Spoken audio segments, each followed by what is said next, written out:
Baru-baru ini viral video aktor terkenal Jackie Chan yang terlihat menua dan sulit berjalan. Video tersebut beredar di media sosial dan menuai pro kontra. Usut punya usut, video itu diunggah oleh akun TikTok @chowtintinofficial pada Senin 22 Maret 2021. Mengutip dari Kompas TV, pengunggah diperkirakan berasal dari negara Vietnam. Hal itu dilihat dari bahasa yang digunakan dalam kutipan video.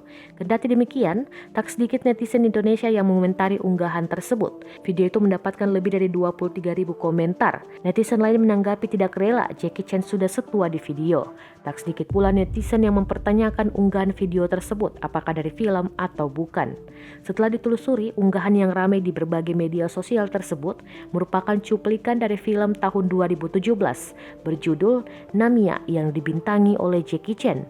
Dilansir dari Tribun News, Namia berkisah tentang 3 orang remaja yang bersembunyi di sebuah toko dan menemukan sebuah surat yang berusia 30 tahun.